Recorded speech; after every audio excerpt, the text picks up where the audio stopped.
Good afternoon, everyone. My name is Suwenda Lewis, and I'm here with Libby Snyder. We're here today to present to you guys the training on the Teacher's Toolkit for Preventing Suspension and Expulsion. We're going to give you guys at least another 2 to 3 minutes to continue logging in. Once we have our attendee list at a decent number, we'll go ahead and start the broadcast. But before we begin, for those of you that are currently on the line, please feel free to go under our handout section. And under that section, you will see a handout entitled Expulsion Prevention Teacher's Checklist. Do use this time now to download that file so that you have it accessible during the training and then after the training. At this time, we're going to give about 2 to 3 minutes before we fully start the presentation. Thank you for logging in, and we'll be right with you guys.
All right, everyone. For the sake of time, we are going to go ahead and begin our presentation today. So as I mentioned before, today's training topic is Teacher's Toolkit for preventing suspension and expulsion. With the new school year starting, we wanted to make sure that we were able to provide you guys with some tools and strategies that you guys can use as you move forward into the new school year and resources to best assist you guys during this time. Like I said, my name is Suwenda Lewis, for those of you that are familiar with me, and I have Elizabeth Libby Snyder on the line as well, and we will be presenting this training together. So before we begin this training, I want to take this time out to go over some housekeeping. For those of you that's been on the calls already, you know some of the features that's included in GoToWebinar, but for those that are not familiar, I just want to give a brief overview. So we have our questions box. If you click on the chat icon at the top of the toolbar, you'll use the send drop-down menu to select your recipient of message. You would send it to everyone. All participants will see your message in the chat panel when you do send that. You have the handouts available. And I mentioned to you that you would have to download the handout before time because afterwards you're unable to access the handout. So there is that handout icon on the toolbar. Tap the icon, then select the file to download. The file will download automatically and open up on your computer. In addition to that, we have the hand raising feature, which is the hand going up and the green arrow pointing upwards. That's available if you have any questions or if we missed something, but we do not tend to use that so often. Please put all your questions in the chat box and we'll make sure that we're able to respond to it in a timely fashion. And then some housekeeping or some additional information. We have the attendance credits, the pre-post test, and evaluation. So keep in mind that all of our trainings are for in-service hours only. And then your training certificate will be emailed within 24 hours and sent to the email address you entered in your registration when you were registering for the course. Something to remember, in order to be marked as attended for this training here today, you must log in on the computer or download the GoToWebinar app on your phone. A rule of thumb to always remember, if you're just calling in, it does not register attendance and you will not receive a certificate or be marked as attended. If you can't see the screen, that means that we cannot see you. So keep that in mind when you're listening. And if you're intending on getting a certificate. So starting July 1st, all trainings will have a pre-test and 3 questions to answer when you register. And you should have already answered those 3 questions. And then once we're finished, you're going to receive the post, which will be an additional 3 questions as well as 5 survey questions in regards to the training. And it's launched automatically after the training ends today. Alrighty. Moving along, I don't see that anyone have any questions. So we're gonna go on into meeting the trainer. So I am Suwenda Lewis. As you guys know, I probably should start changing this slide around because as I'm looking at the names of the attendees, I'm feeling like it's the same people that's attending the training. You guys are familiar with me, my voice, and my role. But for the most of it, that's me, Suwenda Lewis. There's a picture of me. And I've been in the early childhood education field for about 7 years now. And I am born and raised in Broward County, and I speak English and Haitian Creole. Next, we have Libby. Libby, would you like to introduce yourself? Sure. Good afternoon, everybody. My name is Libby Snyder, and I want to tell you a little bit about myself. I have a bachelor's degree in special education and a master's level endorsement in early childhood special education. I wanted to get a master's, but when I got my endorsement, there was no such thing as a master's in early childhood special education. I am certified as a pre-K class observer. I have over 25 years in early childhood and early childhood special education. I am an inclusion specialist along with Suwenda and at the Early Learning Coalition of Broward County at this time. And a little bit about me, I have been married to a wonderful husband for 44 years. We have 3 kids, and each of those have given us 6 grandchildren. So I'm a very lucky and blessed grandma. And my favorite places to be is with my family and at the beach. I hope you enjoy our presentation this afternoon. Thank you so much for taking the time out to introduce yourself, Libby. It was a pleasure. I'm looking All forward. right. Yeah. All right, so in this training, the objectives are participant will articulate the importance of social emotional skills in child development and learning. Participants will be able to articulate the importance of a quality environment as it relates to behavior, and participants will learn strategies to implement in the classroom in order to prevent suspension and expulsion. So we're going to be going over a lot of information today. So please bear with us and follow along so that you get the full benefits of being a part of this training today. So I am going to go over and pass it over to Libby. She's going to take the first portion of the training, and we'll be going back and forth and chiming in on different areas of the training. So it is the pyramid model and promoting social emotional competency and addressing challenging behaviors. I really am excited about doing this. I was a positive behavior support manager of a program, the pyramid model. And I have seen amazing things happen when people buy into using the structure as well as the skills that are taught in this program. So we're going to share a little bit about it with you. The pyramid model it's evidence-based, and it has practices that are used to promote healthy social and emotional development in all young children. Kindergarten teachers are overwhelmingly state that the most important skills that a child can display are dependent upon the high quality and supportive environments that they are provided in early childhood. If they have those social skills when they walk into kindergarten, those teachers feel like they have so much of an ability to succeed in their classrooms. So there's 3 tiers in the pyramid. You can see the lower tier is high quality supportive environments and nurturing and responsive relationships. The first tier is about setting the base, getting things straight. We want to have us, adults and children, having nurturing relationships and having supportive and then we also want to make sure that the children are in an environment that is set up for them to succeed and to learn. The second one is the prevention tier. And oh wait, I wanted to let you know that the bottom tier is for all children, not just some children, but all children can benefit from this. It is, but the next tier is for some children, but when we targeted social and emotional supports, what's really important is that all children can benefit from targeting and teaching specific emotional support strategies. It's systematic approach, makes it something that really helps the children understand and learn more about social and emotional.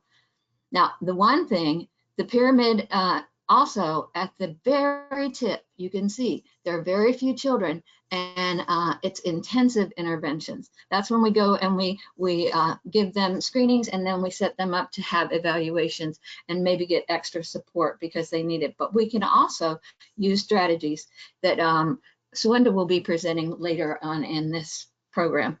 We cannot start at the top. We can't say this child has a problem, he's got needs intensive intervention. We need to start at the bottom of the pyramid and move up.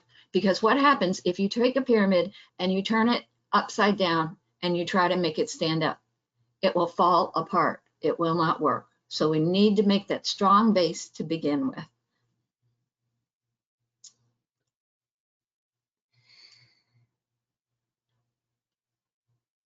This is a video that I'd like to share with you. We probably won't watch all of it, but this is something that I really think will make you be able to see a little bit about what we're talking about from the very beginning.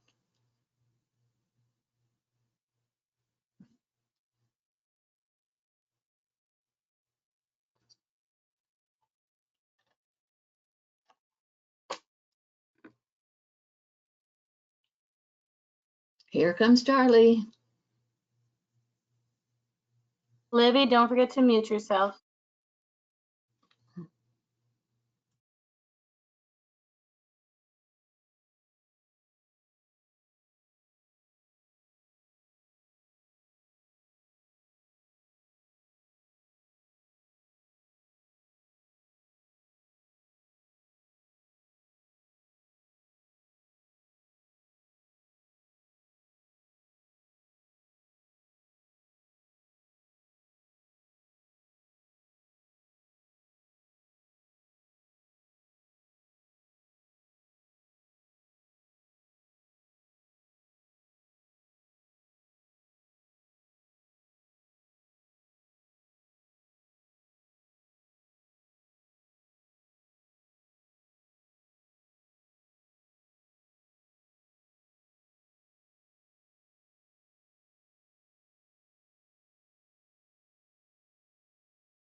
And other caregivers need support in identifying. Okay, this is a pretty long video, and I just wanted you to see sometimes we need to be able to look through the eyes of the children and see where they are and what's going on. Being able to be sensitive and know the children well enough to be able to see who they are and what their intentions are when behaviors start becoming challenging. It makes everybody's life easier if we don't act like Miss Tina, but we act like a caring, nurturing, important person in each child's life. So how about if you guys give me an idea? Do you does Charlie look like somebody you know?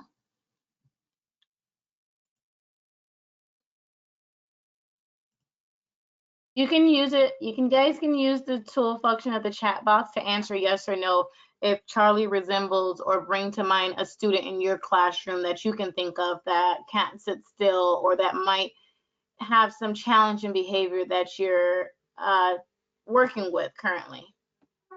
Yeah, we can type it in the chat box. A simple yes or no will do. And at this time, Libby, I'm getting a lot of yeses. Okay, yeah, we do. And sometimes we don't realize that there's underlying things that happen when we have a Charlie. And somebody can save that child. He's having a hard time, but we can do stuff to help him. And that's what we're talking about today.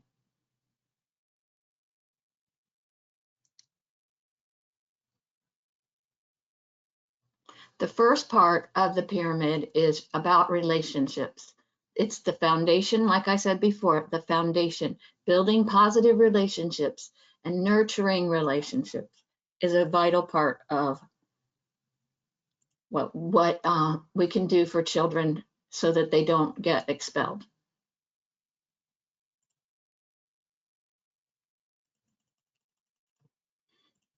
Okay, throughout this thing, we have a checklist. And by the way, I have put the checklist on the handout so you can take this back. There's quite a few questions, but I'd like for you to take a moment. And as I read these, just think about it a little bit and see, is the answer yes or is the answer no? The first one is, do you give most of your attention to positive behavior? That is, behaviors that you want to see more of.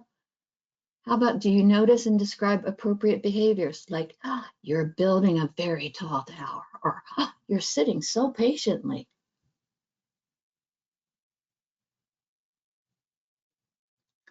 The second one is, do you communicate something positive about a child to a parent on a regular basis?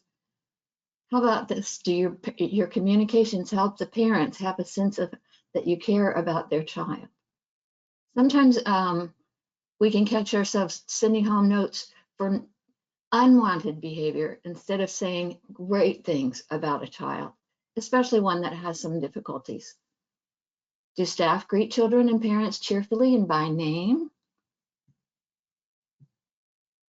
Are you building good relationships with parents from the first interaction, greeting the parents by name, praising the child in front of the parent? Just not like Miss Tina.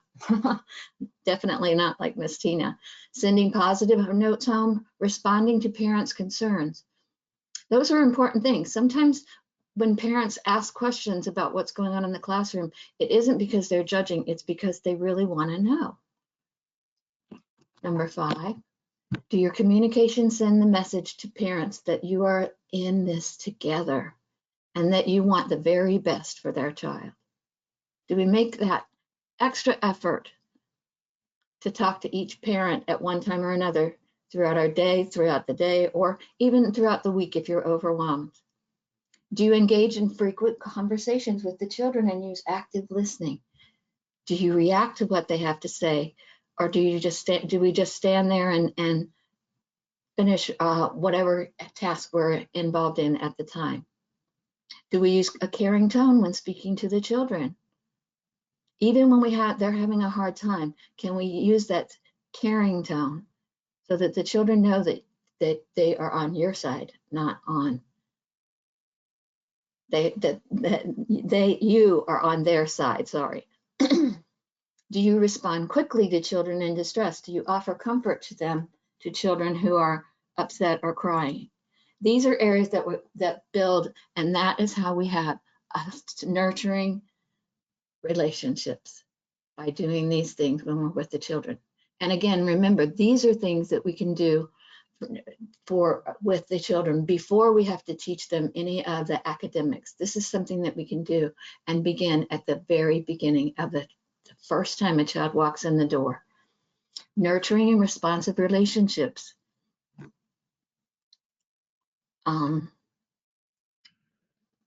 Responsive and reciprocal relationships. That means we respond and we feed off of one another.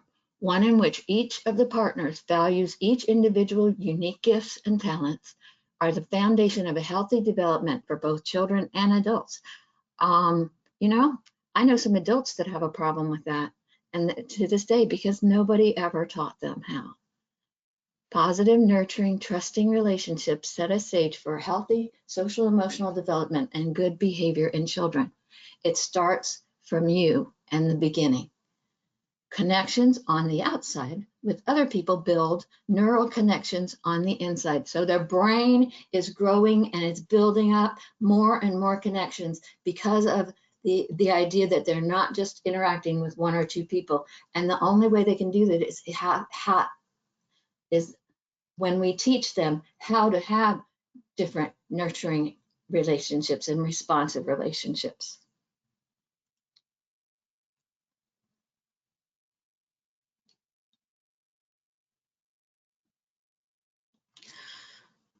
Healthy relationships, they start with babies. Babies start. They start the child's circle of need. A baby gets hungry, wet, or wants to be touched. Babies feel worthy of attention and affection, so they develop positive expectations in intimate relationships. What's so important about this is it doesn't start when a child is 3. It starts from the very moment that they know that there's another person by them. Babies are hungry and wet and want to be touched. They get angry and cry and upset because that's the way they are aroused, but that's the way they communicate. Babies' needs are met when the baby is fed, held, and comforted, and healthy patterns are established. I have a problem, I let you know about it, and then you take care of my problem. Baby develops trust from having their needs met, and then the cycle goes back. And when I need something, I know that I can depend on you to be able to take care of what I need, my physical needs, until I can start taking care of them for myself.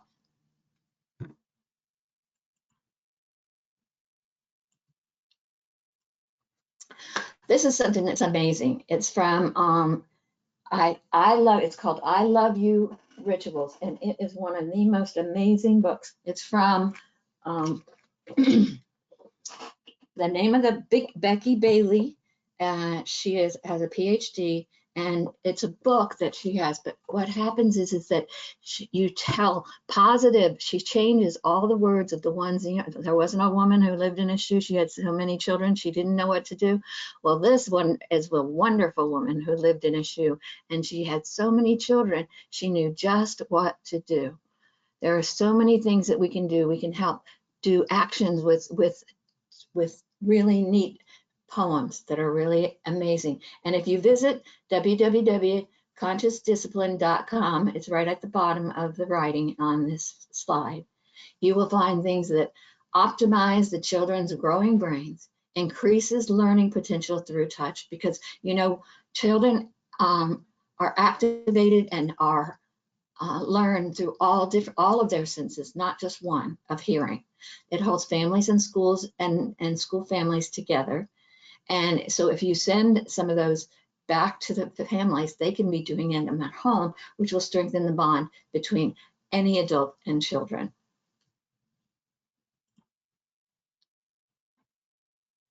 It is so important to build relationship, and that's one way you can do that.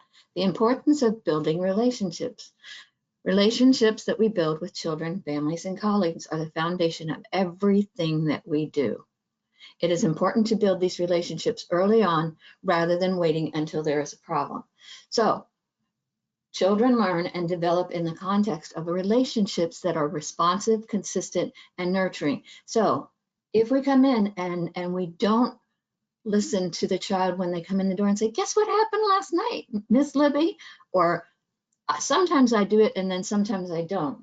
And then sometimes I just turn away and I don't want to have anything to do with you this morning because you had a really bad day yesterday.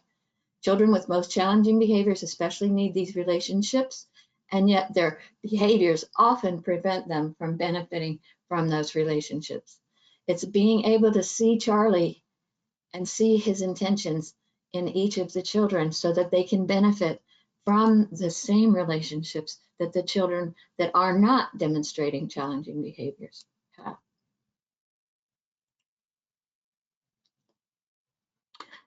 This is more of the same. Adults' time and attention are very important to children, and we need to be sure that we are giving them that time and attention at times other than when they're engaging in challenging behavior. First of all, challenging behavior, that's not the time because they're not listening to you. We need to teach them ahead of time, get them prepared in fun activities, not when they're in the middle of getting into trouble. And it is very important that parents and other colleagues, such as mental health providers or therapists, if they've been identified with having special needs, they are critical partners in building children's social emotional competence. We should all work together to ensure children's success and prevent challenging behaviors. Also, if we try to engage the children when they're in the middle of challenging behaviors, we might be reinforcing with our own attention, and they'll do it more because they get the attention. So we have to be careful that we don't engage them in trying to train them at this time. Every child needs one person who is crazy about him. Every child, that's just it. They have to have one. My daughter is, now you're going to see how old I am, but my daughter is going to be 40 in November, and she has Miss Margie. She knows her from when she was 3 years old. And do you know that she still remembers so much about her because she was such a caring, loving, sweet, nurturing person. And Sandy was a handful. So she made sure that she gave her the support she needed when she could, and she gave her a direction when she needed to. But Sandy always knew that Miss Margie loved her.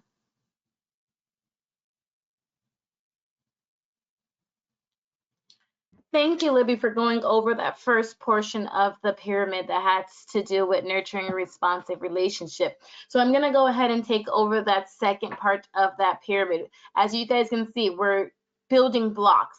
And the higher we get up on the pyramid, the more intensive those strategies and interventions are going to be. And just as a summary for what Libby explained, before we can go ahead and do anything, provide a child with a direction, teach a child, interact with the child, we must first have that nurturing and responsive relationship so that we can build that foundation so that everything then after can be a smooth run as we build our pyramid up.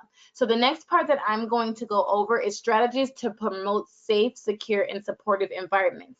And in this portion of the pyramid, it goes over the well-designed physical environments. It goes over having scheduled routines, transitions, and activities. And it talks about implementing rules and ritual. We're going to brush across a few of these, but as you guys know, these are some of the most important things to have in the classroom environment to make it that high quality and supportive environments. Early childhood environments promote positive outcomes for all children when they are high quality. So we're going to move in and go over some of those, some of that information. All righty. So when we're looking at our checklist, some things to consider, and you don't have to put it in the chat box. Just think to yourself as you're looking at your classroom or as you're arranging your classroom for this new school year, or as you know, you're thinking about what you had set forth last school year.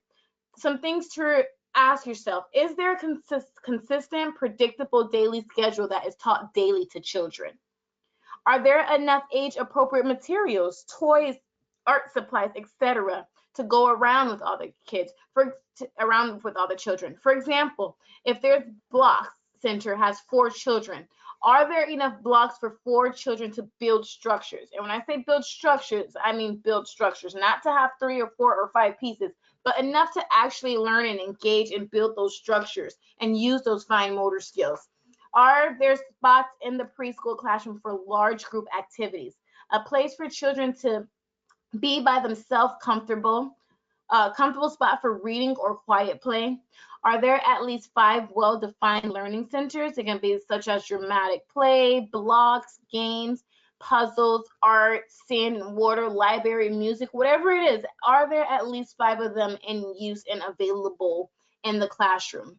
Do you use playtime to intentionally teach social emotional skills? For example, helping an aggressive child ask another child to play in an appropriate way. Are we practicing these skills when they arise? Are we giving the students the tools that they need to facilitate through this and have their problems resolved or solved? Is circle time interactive? Is it engaging? Is it short? Typically, our circle time should be about 15 to 20 minutes or less of seated activity for preschoolers, unless they are so highly engaged and the activity is spectacular. It should remain at least 15 minutes or shorter. Are children given warnings? You have 5 minutes to clean up. You have 2 minutes to clean up. You have 1 minute left. All right, guys, it's time to clean up. When they are about to transition to a new activity, and our transition short to eliminate long waits.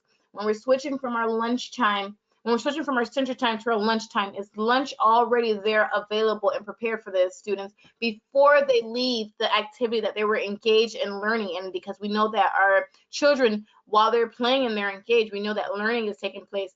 Are they switching over and it's a short transition between the time that they're eating and the time frame that they cleaned up that center activity? So these are things to keep in mind when we're talking about the quality of the environment and what's to take place.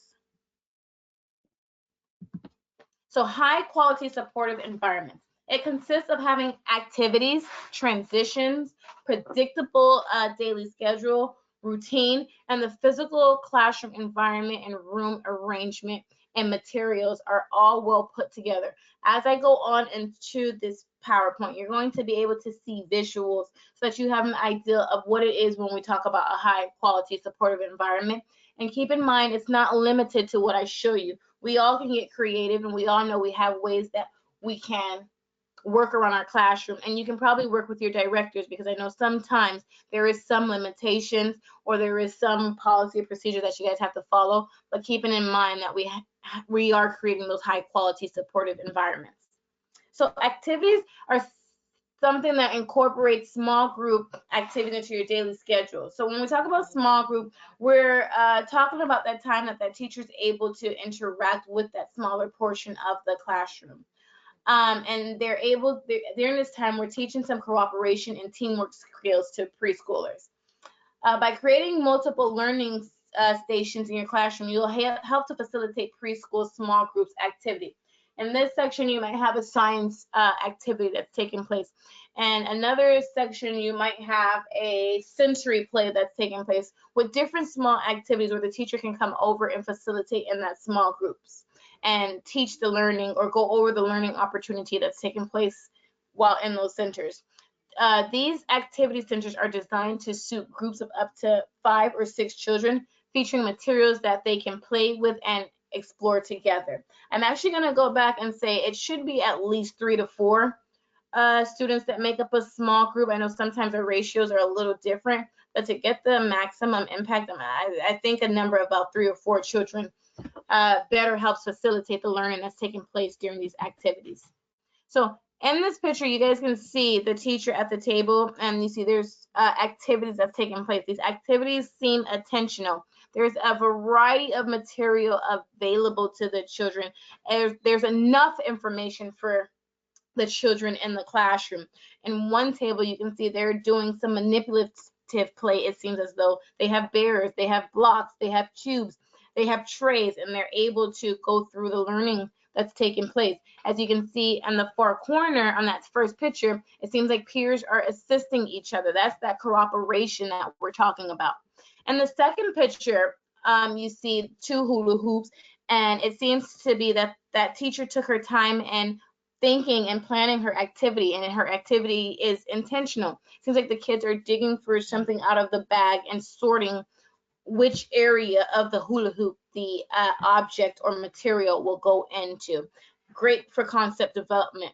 We see in the third picture, the babies are engaging in sensory play. It seems as though they're forming letters on the table or forming strokes on the table. These are what we're talking about when we're talking about activities and what it consists of. And then last one, it looks like they're doing some sensory play as well with some fall leaves and probably throwing it up, filling the texture, squeezing it, cracking it, playing with it. Those are all different type of activities that are we see in our classrooms and that are meaningful and actually engages the children. And we know that when our students are fully engaged, like I said, and I cannot continue to say, it maximizes that learning opportunity because they're engaged and they're enjoying what it is that they're doing. When we talk about transitions, transition refers to change. It's a change that's taking place. There's various types of transitions that occur. So much of our day is spent in transitions that we should actually think about ways that we can actually minimize some of these transitions.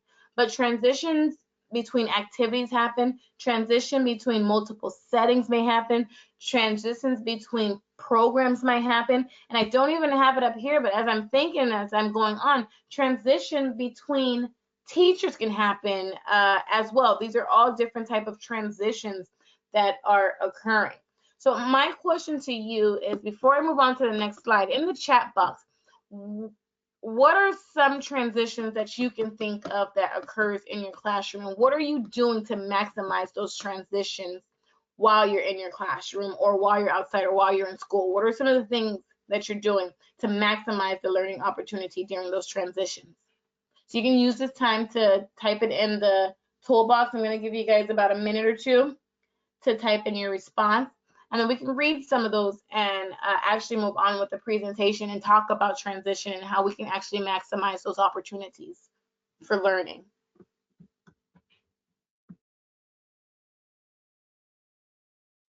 Rhyming songs a lot.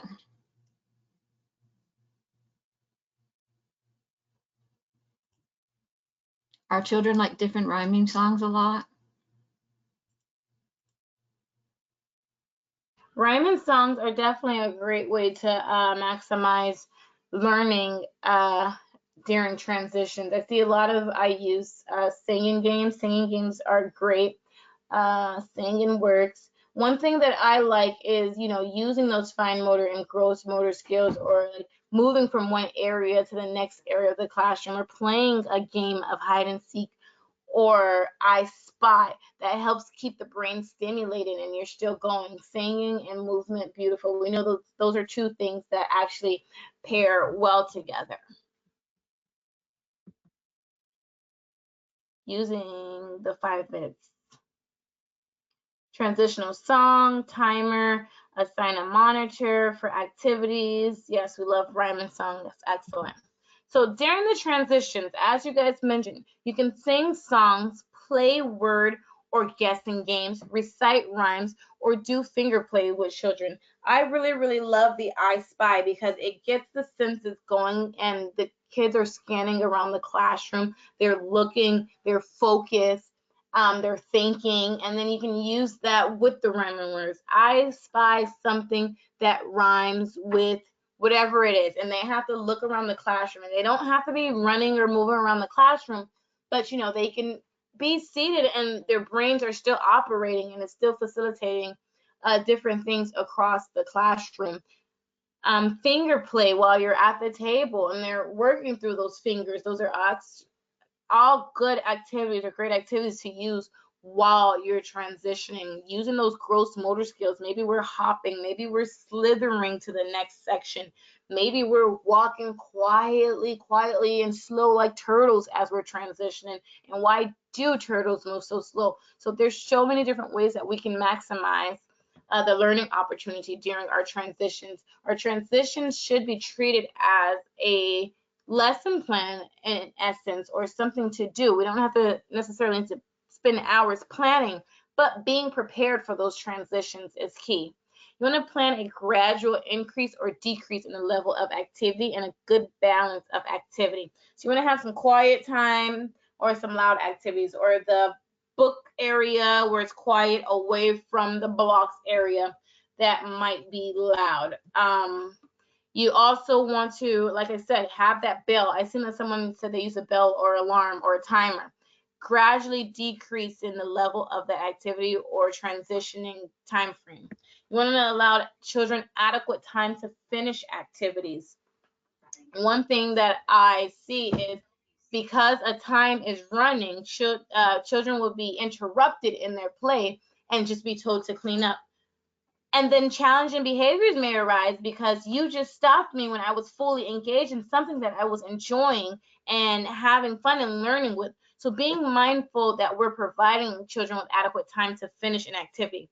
Let's say you went to Walmart and you were grocery shopping and you had all your groceries in a cart. And as soon as you went in line, they told you it was closed and you couldn't check out. That would make you really, really, really upset, and they did not allow for you to have adequate time to finish shopping. So be mindful of the ways that we're treating our children in our classroom. You want to plan something for those children who finish an activity quickly so they're not waiting without something to do. So always having a backup plan for our Speedy Gonzaleses so that they have something to work on or something else to keep their mind focused and working on so that it does not leave room to cause disruption in the classroom. We know what happens when there's idle time. The children will fill it up with something of their own. And sometimes when they fill it up with something of their own, it may not necessarily be something that is working with us at that point of time in our classroom. It might be disruptive or it might be something that we don't want them doing. I see that someone wrote a healthy balance between quiet and louder activities will prevent disruption. Absolutely, that's a great thing to do. Usually I leave a group that has to finish with assistant. Beautiful. So you're allowing them that opportunity to finish and you're being respectful of that. Those are great things to do so that they can finish. Absolutely. So these are just pictures of transitions in the preschool classroom. You can see these are full of gross motor, or children have to line up on their dot spot or a certain location in the classroom so that they're able to transition into the next activity. You can be so creative with these ideas. Pinterest is available. There's so many different opportunities that you guys can use to help facilitate the transitions that's occurring throughout the day in your classroom. And then one thing I don't remember if I said is try limiting the amount of transitions that you do as well sometimes. Sometimes we have an overwhelming amount of transition that if we limit it, it can help decrease challenging behaviors in the classroom as well. Having daily schedules is another thing that's very, very important as well. Blocks of time for classroom activity, sequence of classroom activities, and preschool schedule typically include a group or circle time activity or center time, snack time, outdoor time, or story time. When you have a daily schedule or a visual schedule, it helps and aid the children in knowing what to expect. It has those expectations set forth. You know exactly what's coming in the day and what's taking place. It's just like when we're driving to work and the radio or the news tell us that it's not necessarily a schedule, it's more of a warning, but it lets us know that there's an accident somewhere on 441. With that schedule or with that information that's provided, you know how to prepare yourself. Just like when the children have visual schedule or daily schedules, they know how to prepare themselves for what's to take place throughout the day. And on those schedules, you know, we can include things such as interruption from guests that might be coming in, or if the teacher's leaving early, you want to include that as well in the daily schedule of what's taking place. Then we have routines, activities, and procedures that occur regularly. Some of the things that might be considered our routines are arrival time, bathroom time. Those are things that happen regardless of what's taking place in the day, and they don't typically change much. The cleanup time, the departure, the nap time, snack time, story time, those are things that are considered in our routine. It often involves a series of responses and scheduling in order to have those completed. So what's the difference? I talked about routines and I talked about schedule, but what's the difference between them? So the terms routines and schedule are often used interchangeably, but it's important to know when we talk about routines, and I like to start routines first because it represents the steps done to complete the schedule. So there's routine, things that you do on a regular, use the restroom, like I said, washing the hands, lunchtime, snack time. That's customary, that's routine. Schedules represent the big picture, the main activity to be completed at that time. So if we have a science sensory activity that's going to take place, that's a routine. If we have a story time exploration that's going to take place, that would be considered a schedule on when it comes to routines for schedule. Use this time in this chat box. Is everybody with me? Do you understand? I just want to get a feel because I know we're going through a lot of information today, and I just want to make sure you're with me. Beautiful, excellent. Excellent job. Thank you, everyone. So routines and schedule has an influence a child's emotional, cognitive, and aid in social development of a child. They help children feel more secure because they know what's going on and they know what to expect. They help children understand expectation because once again, they can see, they know, they're aware, the guidelines are set forth for them. And they help reduce behavior problems. When I know what's expected of me, I know how to act. When I know what's going to happen, there's no things that come out of nowhere. I'm prepared and I'm able to facilitate through. They can result in higher rates of child engagement. So here you see pictures of visual schedule or a daily chart, and it can go either vertically or horizontal. I like when it runs horizontal. There's no right or wrong, but horizontally, it starts to prepare the child for reading because we read from left to right. They can scan that across and they can see what's taking place. And I love when it includes actual pictures of what's taking place in the classroom or the students in the classroom so that they can actually relate and know what's actually taking place. And having those words there to represent the picture helps with those early literacy skills that we want our children to acquire. So well-designed physical environments and learning centers. What do they consist of? They consist of clear boundaries, visibility, visual prompts when centers are not an option. There's times where we will not have a center open, but we want to make sure that it's clear that it's not an option at that given time. Adequate number of centers, like I said before, do you have at least 5 well-defined centers taking place in your classroom? The size and the location of the centers, as I explained, area. We don't want necessarily the loud block area to be next to the quiet reading area. We want to make sure that the sound and the location is a representation of what's taking place in the classroom.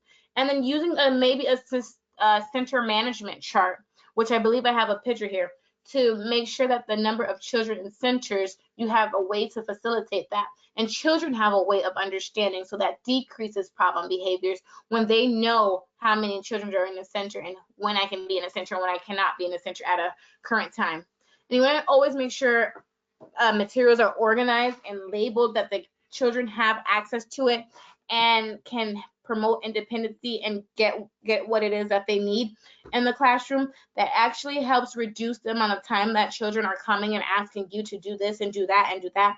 It helps them with that independency when if the materials are organized and they're able to locate it in the classroom. And then you want to make sure centers are prepared and ready for our students so that we can begin just like any other time frame throughout the day. So when we're creating meaningful, engaging learning centers, all the things I just spoke about.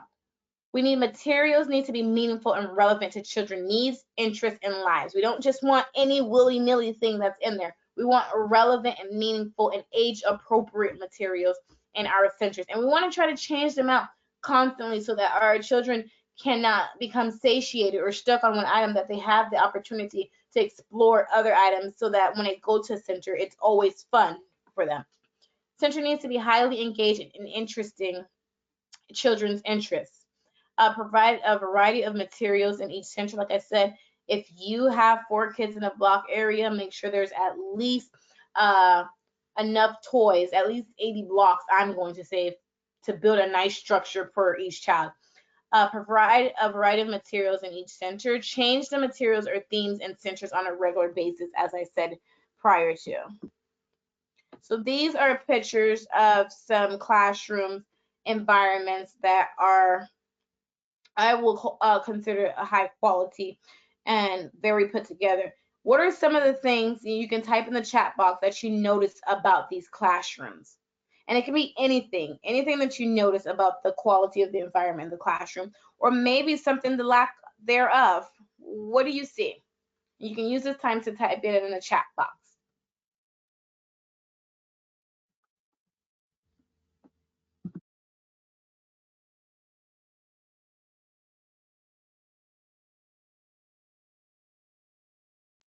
I see responses coming in that it's organized, it's clean, it's well organized. There's a print-rich environment. Yep, beautiful. Light. Excellent. There's lighting that's there. Libby, did you have something? No, I just saw the light. I thought that was an interesting one. I wouldn't thought of that. But making I love having the windows in the classroom so that they can see outside and you can teach based off that. Definitely. I love the calm walls as well. You don't have like a bright color wall, but you still can be very colorful in the furniture that you're putting in there. I like how everything's eye level. Oh, someone said it's an inviting atmosphere. Beautiful. So those are all things. We see the labels for the toys or the pictures that represents what's there. So those are all important things. We see that the centers, when we say well organized, we see that areas are defined and we know what's the learning small group. We know what's the block or the cars. We can see all the centers there. So those are some of the traits of a rich environment. Yeah. So here's some. Go ahead, Libby. Well, I just saw neat and clean and well organized. I thought those were important, definitely. I mean, we're supposed to do that anyway, but to have an intention of that, doing it not just because somebody tells us we have to, but because it's the right thing to do. Right, and there's going to be some time that we're engaged in learning and it might get a little messy, but making sure, although it gets messy, we're still fully engaged in learning, but making sure that it's safe when the children are transitioning or someone else transition. There's times where we might have a spectacular project that we're working on and it gets a little out of control, but as long as that learning is still taking place, it's amazing. So here we see more pictures of labels of the toys and the label of the centers, just going more deeper into the classroom environment and teaching our children to put the toys back when they're finished with it or everything has a place in the classroom. It's also important for cleanup time. More materials with labels and making sure that there's an adequate amount consistent to the number of children in the classroom, having tools and resources available where the students are able to promote their independency and grab it on their own so that they're not disrupting the teacher if she is in a small group center. And this is the center management where, there's the Lego section. There's 4 children that's allowed in that section. And the clothespin represent if there is a spot available for the next child to come in, or if the spots are filled that, okay, I have to pick another center. So I love that center management visual that we have there, as well as the classroom helpers with the different helpers roles, the picture, the wording, and then the children's face as a representation. So that's what it is when we're talking about the high quality and supportive environments. Now I'm going to give it over to Libby, who's going to go over promoting social emotional competency and promoting the pro-social skills. Yes, thank you, Sawenda. That was really amazing. All of those strategies, they're not that hard to do. And once you get them done up front, you can take off and your life will become so much easier. So thank you for sharing that. Okay, so we're promoting social and emotional competency. One of the things that's really important for us to remember is that some children have not learned the social skills in order to be able to succeed and to be able to say join and play. What if I'm that little sweetie that comes in and thinks that The way you join into play is when everybody's building with blocks, you jump into the middle and you start moving them all around because you want to be in the middle and you want to play with them and you want to do what you want to do. Somewhere along the line, that child has not been taught how to join and play. And sometimes instead of getting in trouble, it would be so much better if we just teach them what they need to do and not tell them what they aren't supposed to do. So that's my thing about that. And this is about teaching social emotional competence to children. Okay. I wanted to mention one more thing on that. That is in the middle of the pyramid, and in the middle, you only have some children that might need to have the support in that area. So targeted social emotional supports, it's important for certain children that really need that, like I talked about the little one in the blocks. But at the same time, having it for the whole class just reinforces the skills that they may already have. And it is so important that we do that to keep them doing what they're doing. So it really, the strategies that we're talking about right now are strategies that will work with any child in your classroom. Okay, now we're going to move on to the checklist again. Okay, let's see, think about it. Does your classroom contain materials that help children recognize and label their feelings? Like books or posters or games about feelings? Do you use feelings, words, and help children learn to recognize feelings by naming and reflecting feelings? Oh, you look sad. Is there something I can do to help you feel better? Now, this is important because, you know, I don't know, I have said this at a couple of trainings, so I'll say, but I think it's important that we help children understand what they are. One day I was just fooling around with one of my grandchildren, and I turned around and I did it really fast, and she jumped and she started to cry, and she said, "You scared me." And I said, "Did I scare you or did I surprise you?" And she looked at me for a moment, and then she smiled and she said, "You surprised me," and she was fine. But we need to teach them the different types of feelings that they have and what it looks like, and that we care about how they're feeling. You know, is there something I can do to help you feel better? Do you help children learn friendship skills, such as how to ask to play with a friend? Can I play with you? Or can I come and play with you? Sure. Do you actively teach and model problem solving? Or do you step in and assist and try to assist them in solving problems rather than punishing them? I see you have a problem here. What could we do about this? And let them use some open-ended questions and allow the child to be the problem solver with your support. Do you actively teach children strategies to handle strong emotions, such as the breathing techniques from conscious discipline? Being able to do that. I have another granddaughter. She was at my house. She was spending the night, and all of a sudden she wanted her parents, and she got so upset. And we got them on the phone, and then I said, "Remember when we talked about breathing?" And she started to breathe, and she was able to calm herself down. You know, you guys are busy. If we could teach children how to deal with those kind of things without having to take that much time, being caring and loving and saying, "I know it looks like maybe you need to do some breathing. What do you need to do?" And being able to support them in their handling their emotions. Is there a calm down spot children can choose to use when upset? This is something that we don't send any child to. This is somewhere where they know that they can go. And sometimes you can put something like a little, some fidgets or some soft toys or some books and different things in a basket next to the area where they can sit on a pillow or just relax. Does each classroom have a few, like 3 to 5 positively stated rules that are posted with a visual cue and taught? You know, like use gentle hands, walk inside.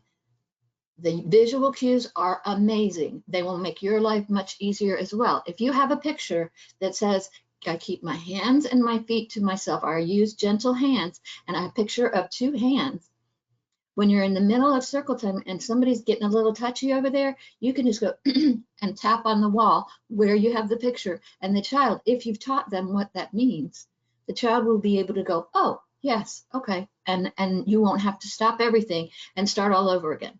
So it's important for visual cues that you'll be able to communicate, and they'll be able to understand, not just through verbiage. Our children offer genuine choices to avoid power struggles.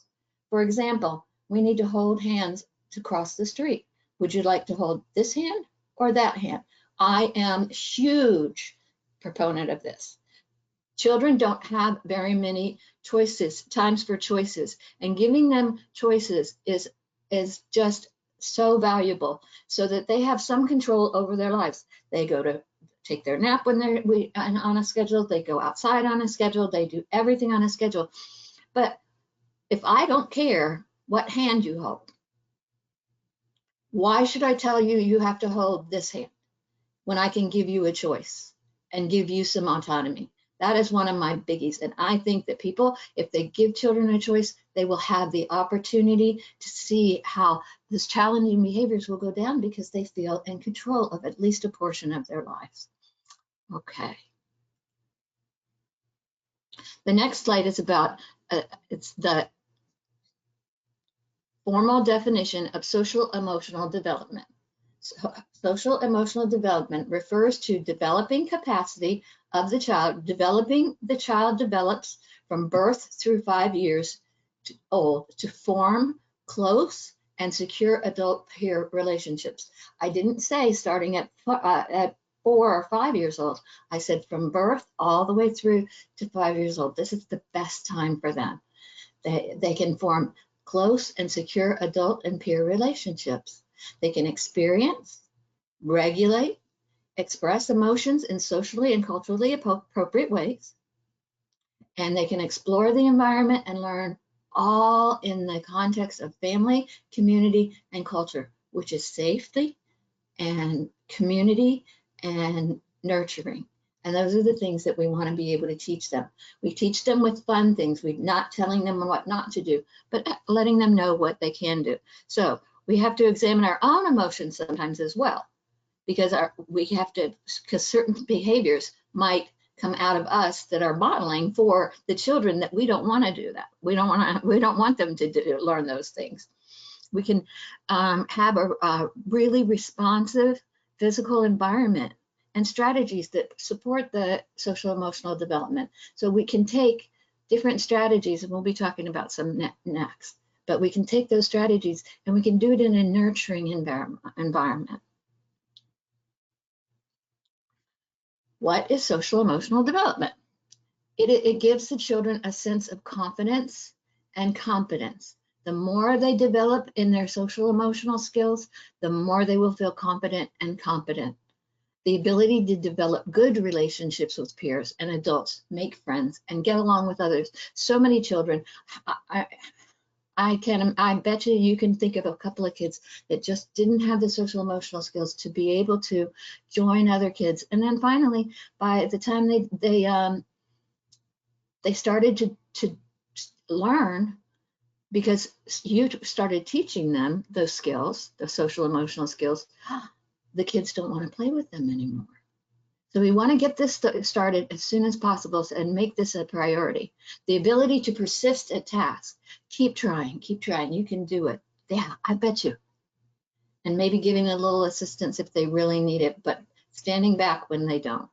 The ability to follow directions. We start with 1- and 2-step directions and we move on from there. But children can follow directions, and it's important for them to learn how to do it. But the one thing that's really important about following directions is we need to know what they're capable of. Some children at the age of 3 can follow 3- and 4-step directions, and some of them can't. So we have to be aware that it might not be because they don't want to, it might be because they can't at that time.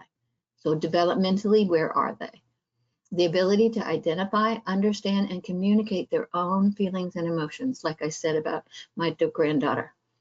She was able to communicate, but she didn't really understand and identify it.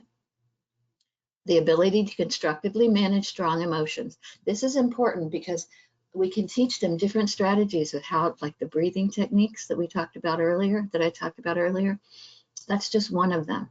What do you want to do? Do you want to take a walk around the room? Do you want to go sit over on the side and just take a minute to settle down? Develop empathy. Children that know what it feels like, they know their feelings. Guess what? They can see the same look on a friend's face and learn that that child is going through what they've been through and have empathy. Now's the time to lay the foundation. School readiness starts in infancy. What is social emotional development?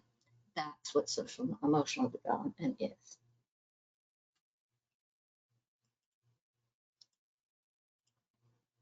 What happens when children don't have these skills? Think about the children in your classroom who don't have these skills. What have you noticed about these children? Go ahead and put it in your questions box and let me know, what are some things that you see, some physical manifestations of the children that don't have these skills?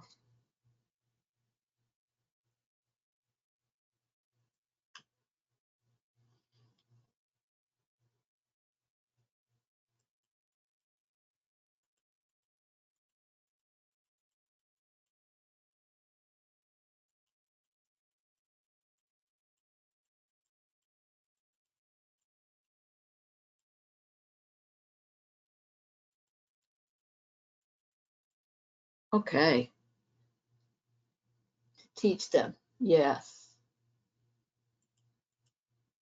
Frustrated, uncontrollable, difficult to teach. Yes, they are, aren't they? See, if we set up them up for success in the beginning, then they can turn around and be able to do these things, and they can be taught. You know what? I worked in the Broward County school system in what was called the PLACE program. It was early childhoods, 3 to 5 year olds, and we were in portables. And the principal of the school would tell the teachers at the beginning of each school year that they were not to work on anything except for letting the children learn the rules, learning social skills on what to do in the school, learn about the school for a week or more, depending on how many children needed help. But the teachers that was what they were supposed to be teaching for the first part of the year, just like we should teach the children first. And how do we help them learn these social emotional skills? What did I just say? We teach them. They are not born with the understanding about social emotional. They get it from different ways, but if the children aren't getting it, we need to make sure that we teach them those skills. This is a sad, sad, sad slide for me. Preschool children are 3 times more likely to be expelled than all children in grades kindergarten through 12th grade. Isn't that sad? It's terrible. When I first heard that a few years ago, it just made me wanted to cry. It was just so hard to imagine that these poor little ones are having to deal with that. Okay. I'm going to tell you a story, okay? Trey is building a castle in the block area. Blair comes to the block area to play and decides she needs the block that is, of course, right in the middle of Trey's castle. Blair grabs the block and Trey's castle, guess what? It just tumbles and crumbles. Trey hits Blair and takes the block away, and Blair starts crying. Keep going. And Blair starts crying. Go ahead and click on the others.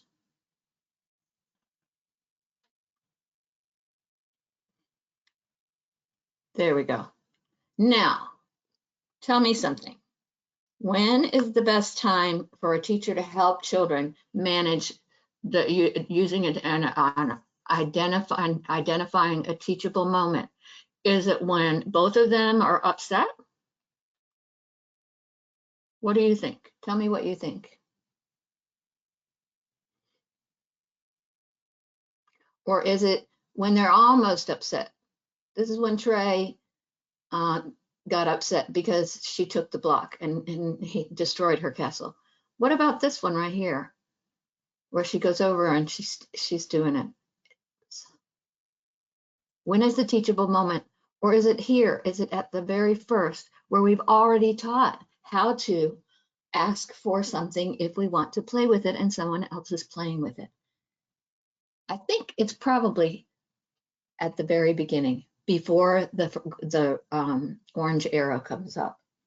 It's when we intentionally teach what happens when in different scenarios so that the children can learn. Or we can wait until they calm down, and then we can wait until they calm down and see if we can teach them at that point. But trying to teach them in a teachable moment while they're at the height of their frustration and their anger is not the time. So many times we see child care providers that want to train kids when they're in the middle of a crisis, what they consider a crisis. The incident, and the deal is the incident has already happened. Both children are upset, and Blair might think that she's getting attention from the teacher if she does it. So like I said before, she has to learn the social skills of being able to join and play. Okay. Friendship skills. This is a learned behavior. Children don't necessarily, sometimes they can see it from modeling from other children, but sometimes they can't. So friendship skills, and every child has a different children have different temperaments, and that can play into how well they learn and how they learn. So friendship skills gives suggestions. We can give suggestions like play organized. How can we play? How can we sit? How do we want to play? Share toys and other materials. When children are successful at being able to make friends, they have opportunities to learn and practice many social skills, such as cooperation and sharing, turn taking, problem solving, and conflict resolution. So when we teach them how to share toys and other materials, they're learning how to be able to cooperate and do all sorts of skills just because they learn friendship skills. Take turns. Your turn, then my turn. It is so helpful. Friendship skills they become very helpful with each other. They don't have to come to you for everything. They can go and to ask a friend. They give compliments. Now, I wouldn't expect a 2-year-old, well, maybe a 2-year-old, a highly verbal one, I don't know, and understands how and when to give an apology and begins to empathize. Empathize is so important for these children. There are several discrete behaviors in young children engage in during play with each other that seem to be directly related to having friends. That's from a research from 1981. That is, children who do more of these behaviors are more likely to have friends. And then once they have friends, they learn the behavior. They get rewarded by getting friends to continue to display the same behaviors as they had been in the past. Okay. What behaviors lead to in friendship? Children, what I just talked about. Play organizers, children who are able to organize play situations and create play opportunities for themselves and others. You be the driver. Let's play trucks. That is a play organizer. Let's go make lunch. Let's build a castle. Oh, how about if we have a race with the fire trucks? Those are play organizers. And allowing children to go back and forth like that, they can share things. Children who share have more positive experiences interacting with peers. That is amazing. They learn through positive experiences that they want to do the sharing. Not that they have to share, but that they want to because it was fun for them. Being helpful and team players. Being helpful makes it easier to lay and respond to others. So if I'm helpful with you, then I'm a team player and we're both going to get that done and we're both going to feel good about ourselves. And taking turns, children are reciprocal in their interactions in which pairs engage in gradually longer play episodes. So if we can teach them how to take turns, they can back and forth and play over longer periods of time because of the fact that they're still engaged and having a good time.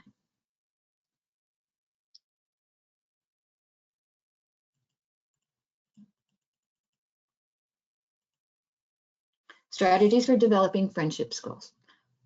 Let's see, modeling is the first one. It's important that we model what it's like to share. Adults demonstrate the friendship skill and give them visual support, and so that they can call in a child and ask them if they would like to share, or if they would like to do all of the different strategies that I talked about. We can model with the video. Challengingbehavior.org is really amazing, and it's in the resources in the back. I put a bunch of resources in the back that are specific, different opportunities to see strategies that some might not work with you, but some might. So I gave you plenty of them. But we can model. Challengingbehavior.org, not behaviors, but behavior.org has many videos on it. You can model with videos and talk about them. Videos are really great because, you know what? I know screen time, but this is not about screen time. This is about learning a new skill. And what you can do is you can stop the video and say, how do you think that child is feeling right now? What do you think? Is he proud of himself for sharing? I bet you he is. So you can stop the video and talk some more. Modeling with puppets. Puppets are amazing. You see the picture of the gentleman that has a puppet? Now, when you model with puppets, children aren't supposed to be in charge of the puppet. You're in charge of the puppet, and you have the conversation with the puppet, and the puppet can have a conversation with the children, but the puppet should go away if you're not using it. That's an important piece because it becomes a toy rather than a friend. And we want to keep it as a friend and as something where they can see what they need to see and hear it, but they aren't in charge of it. Because you might get some really interesting strategies if they're in charge. They can do it at another time with other puppets, but yours is important. Preparing peer partners. Now this one is interesting. You can prepare partners, which is really important for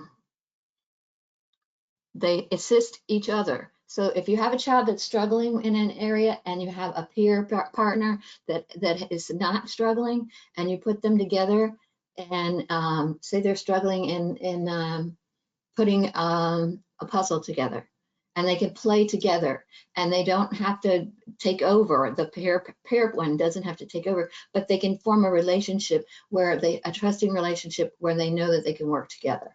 And that's the same with a buddy system. If we have a buddy system, this really worked when I had my children.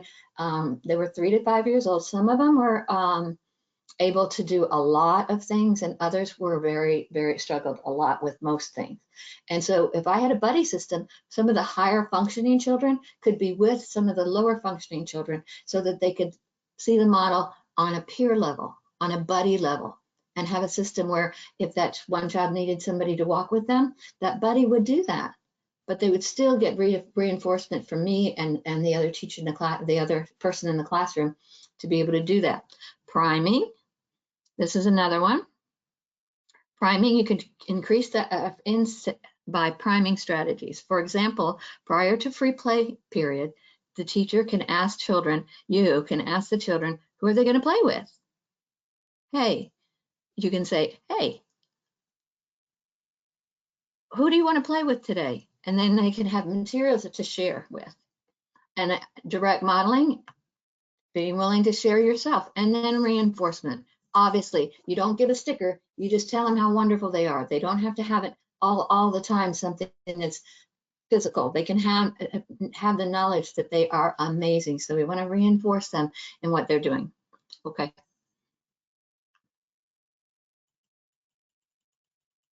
Okay, these are some of the ways that we can help with children too. These are reminders. This is, they took and drew pictures of different things that the children have done throughout a week or a month or whatever, and they drew pictures, and the teacher wrote underneath what they did, and then they put the picture on a construction paper. Isn't that cute? And then they reinforced it by putting it up, and everybody could see it, and they could see the picture, so they would understand what was going on. And the teacher would enter. You can explain each one, and it makes a quilt.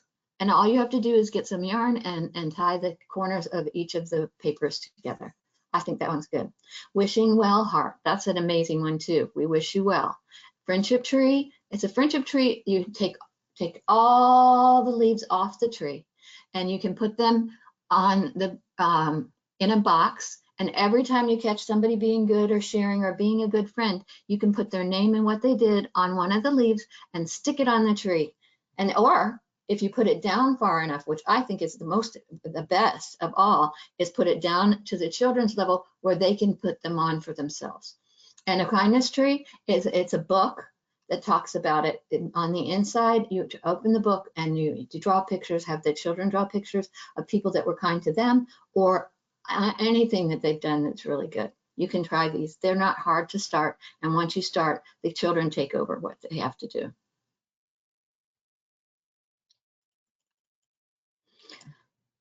This is a cute one. Building positive relationships with children. We need to show empathy so that they will learn empathy. That's one of the coins. If we show empathy, that fills up their piggy bank. We play with them and they play with each other. That's something that starts to fill up their piggy bank. Happy grams. Give them, send something home so that they can have a happy gram, have how well they did that day. Even if it's just one thing that they did, send that happy gram home. That's another coin in the piggy bank.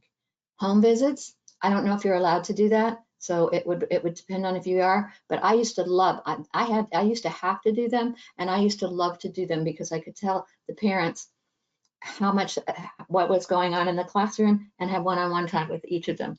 But if you can't, then make your home visit just time when you can spend just a couple minutes with each parent sometime during your week or the day.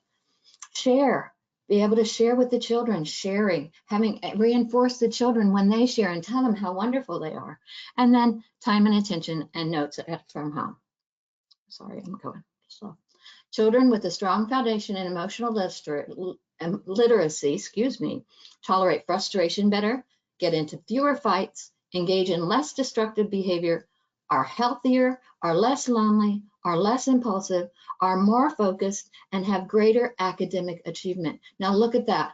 If we can teach this emotional literacy of how to behave in a way that will make friends and do things, this is, if each child that learns these skills, these emotional literacy skills, your life will be so much easier if you take the time up front to help them so that you don't have to deal with their frustration and fights and destructive behaviors. So it behooves everybody in the classroom to take advantage and learn these skills. Whoops. Here's a classroom example. Oh dear. Oh dear. Sorry.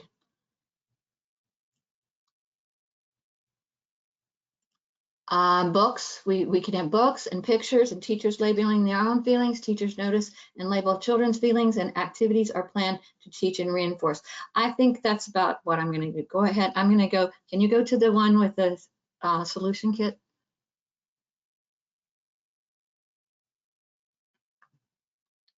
Number 56. I'm sorry, Libby. You said 56? 56. All right. Okay.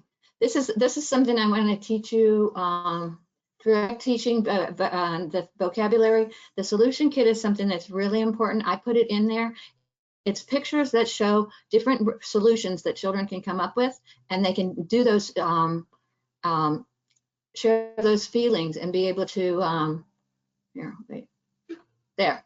See, they have like 6 of them or more, and you put them in a box or on a ring, and the children choose how they can solve their problems so that they don't come. And the get the teacher is the last one in the box and on the string. Okay. Alrighty, so as we move along, we see that we have reached the very tip of the pyramid. And I'm going to breeze past this portion because it is set forth that if every aspect of your classroom include the nurturing, responsive relationship and the high quality supportive environment, our targeted social emotional skills are taught, there should only be a small percentage, a very, very small 5% of your students that fall in the intensive intervention. So that's our data-driven instruction for severe challenging behaviors. If the base of the pyramid is strong, most children will do well. For a small percentage of those children who are still exhibiting challenged behavior, more intensive interventions is necessary. So when we talk about intensive interventions, we want to know, have you completed a developmental and social emotional screening? Some of the things Libby's were talking about. Are you documenting the frequency in which the behaviors occur? And has another staff person been able to ask or have been asked to observe and provide suggestions? Sometimes a fresh set of eyes focused on the child can be helpful. And have you sought out help from a behavioral consultant when an education cooperative or form of mental health consultant? So those are all things to consider once we get to that very tip of the pyramid. These are some strategies or some ways that you can use to help you define what's actually taking place with the behavior.